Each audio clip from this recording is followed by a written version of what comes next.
Welcome. I'm Flory Pro, Trusted Estate Planning Officer at First Citizens Community Bank. I'm glad you can join me for the first of several videos dedicated to estate planning.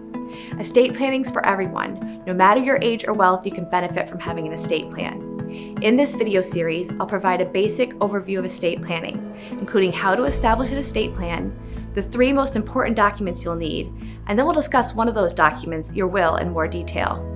Estate planning is all about protecting your loved ones, protecting what you've worked hard for your whole life, and providing peace of mind for you and your family. Let's get started by defining an estate. Basically, an estate is everything you own: your investments, bank accounts, insurance policies, your home, and personal property. When we're talking about estate planning, we're referring to how a person's property will be distributed when they die.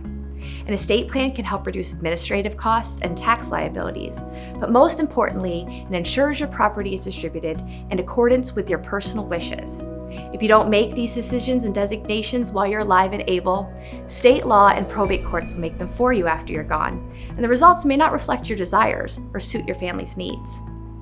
Since the estate plan will drive the distribution of your assets, the first step you should complete is to develop a personal financial statement that lists all the assets that you own.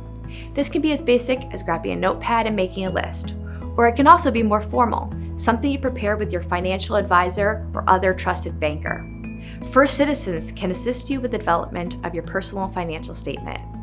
The reason I suggest beginning with the creation of a personal financial statement is because it's very important to understand what you own and how you own that property so you can determine what will happen to it when you die.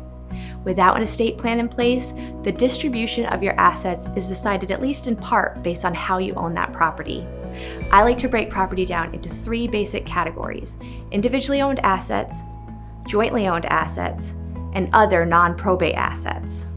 The first, individually owned assets, are just that, those that you own in your name alone. A bank account where you're the only person on the account, or real estate where you're the only person on the deed, are both examples of individually owned assets. These assets will be distributed according to the terms of your will, or if you don't have a will, they'll be distributed according to your state's intestacy laws. Every state has a set of laws that determines how property is to be distributed if the person hasn't yet created a will. The second category, jointly owned assets, are assets held by more than one person.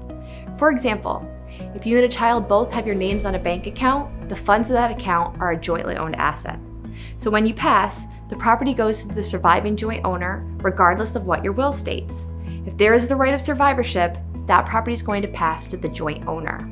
The third asset category is non-probate assets.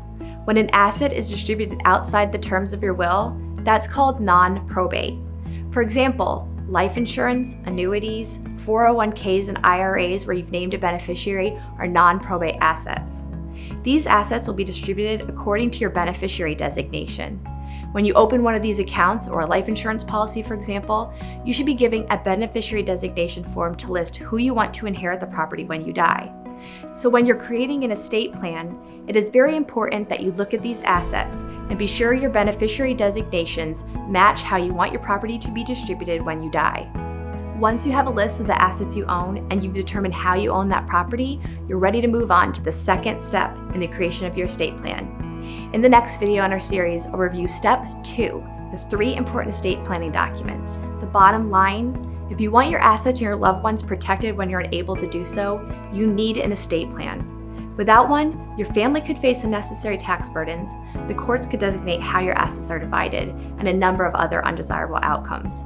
Protect the ones you love by thinking seriously about starting your estate plan now.